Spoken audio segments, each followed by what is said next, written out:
Hi, I'm Annie Botticelli, and welcome to my report about Sun Sign Compatibilities. Sun Sign Compatibilities is a topic that I have a strong opinion about that might differ from some of the general things that you see, and I feel like it's really important that I educate about this topic of trying to find somebody or love or do other things, important pairings with people based on your sun sign and their sign, okay? So I'm going to go into that in depth. I'm going to show you visuals on a chart so that you can understand it more. If you're interested in a personal reading, my personal insights, you can go to anniehelpsyou.com, check out my live readings. If you resonate with how I teach astrology, then maybe you'll love to be in my astrology apprenticeship program, which you can also see at anniehelpsyou.com, along with my other professional development courses and other self-development tools and offerings.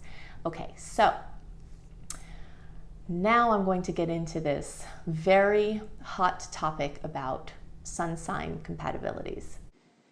Okay, here we go. So the topic of this discussion is about the comparison or compatibility, really, between sun signs. I have heard so many times people really paying a lot of credence to or putting a lot of weight on what a potential significant other or even business partner or some other important connection, what their sun sign is compared to their own sun sign. And while, yes, it is a factor, and yes, the standard compatibilities that we hear of, like fire signs going well with fire signs going well with air signs, water signs going, everyone in their own sign blends well. I mean, everyone in their own element blends well in some ways with sun placements of the same element. And then, so water signs go well with water signs, air signs go well with air signs, fire signs go well with fire signs, and earth signs go well with earth signs. Also, earth and water tend to pair naturally together as the fire and air do. So that's fine, and all of that will have some truth. But we have to remember that when we're looking at a sun sign, we're looking at one tiny placement in a chart that has this, all of these individual placements that are all parts of the personality and the things that they've come to do in this life and how energy moves through them. Plus, you have to take into consideration cusps of each of these. If something is close to,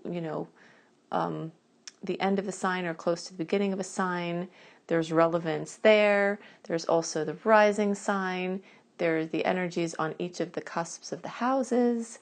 And this is just one chart. This is a natal chart. There are so many other charts we can look at for each individual that are part of the very complicated web of each person, because each person is as complex as the universe itself.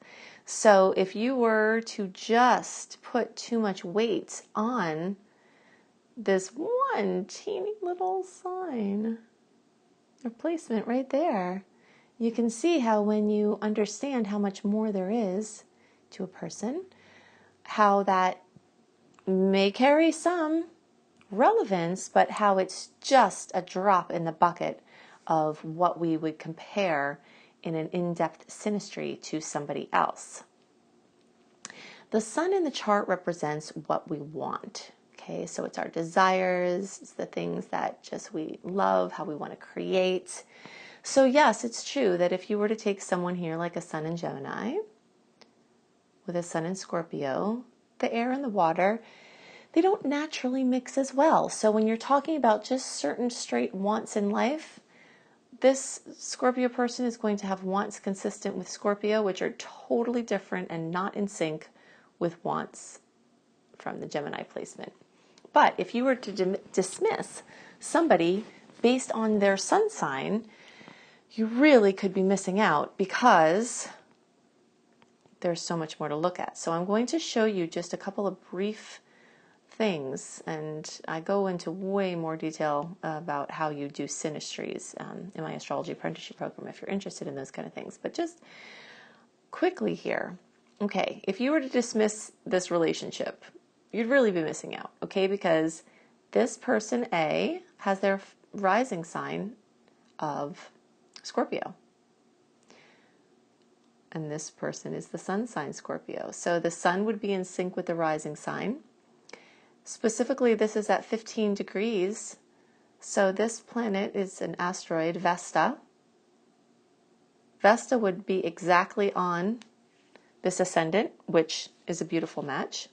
Venus in Scorpio would only be 3 degrees away from this person's rising sign. And very often Venus of one person's chart falling on the ascendant of another person's chart is an amazing marital placement. And if it's not a type of relationship that's appropriate for marriage or romantic interactions, it can be just awesome love between the people and beautiful connection between the people.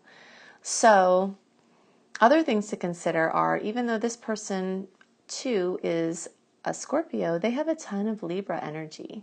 And Libra energy matches with all this Gemini air energy, both air signs over here.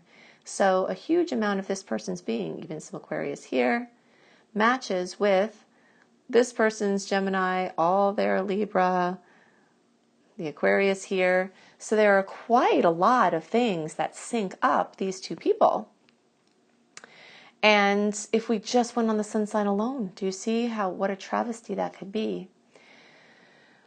And there are even more things to compare. You know, we look at Venus, which is how somebody loves, compared to the other person's Venus. And many, many, many other placements. You know, we always want to look at communication, how one person communicates compared to the other person. You can see in synastry charts the places where people will naturally flow and the places where they'll have conflicts. And you can see what those types of conflicts are. And when you understand all of these energies, you can actually advise people, or if it's your own relationships, you can see how you can blend better in the places where you don't match up as well with another person. Synastry charts are amazing for looking at children, understanding how they learn versus how you teach. You know, so all of these things about relationships, there are so many things to compare that if you just limited it to the sun sign, it would be so bad and sad. Okay, now that being said, yes, there is truth. It will show up if your sun sign is not in sync with someone else's. That will be a part of your relationship that doesn't flow as well. It will definitely show up. It has relevance, but it's so minuscule. Okay, so hopefully you can see now why we're not going to dismiss or accept another person for sure as an important relationship based on their sun sign. Hopefully you've learned that and you can spread the word about that synastries are way more complicated than just a sun sign. So check out my other videos and blogs to learn more about the beautiful art and science of astrology. So I hope that you feel much more educated now about the energies and the stories and the idea of finding someone based on your sun sign compatibility. If you'd love a live reading from me, go to AnnieHelpsYou.com. I'd love to give you my personal insights about your personal chart. And if you'd love to learn astrology with me, teaching astrology is one of my favorite things ever. You can see more about my astrology apprenticeship program at AnnieHelpsYou.com, plus lots of other things. If you love horoscopes written, I do written horoscopes that often bring in different information than I bring in my monthly YouTube horoscopes. At cozybysweetstarlight.com. So cozybysweetstarlight.com has my written horoscopes monthly, always a month ahead, and lifestyle blogs from me and other up-and-coming bloggers. If you are a travel buff and you love astrology, then check out my monthly astrology travel reports at astrologykissedtravelbliss.com. And you can also see other travel blogs and things there. If you love tarot, then definitely check out my husband B.R. Newman's site. He teaches tarot. He also does tarot readings at iamhelios.com, IAMHELIOS.com. Okay, so I'll see you in another video. Bye for now.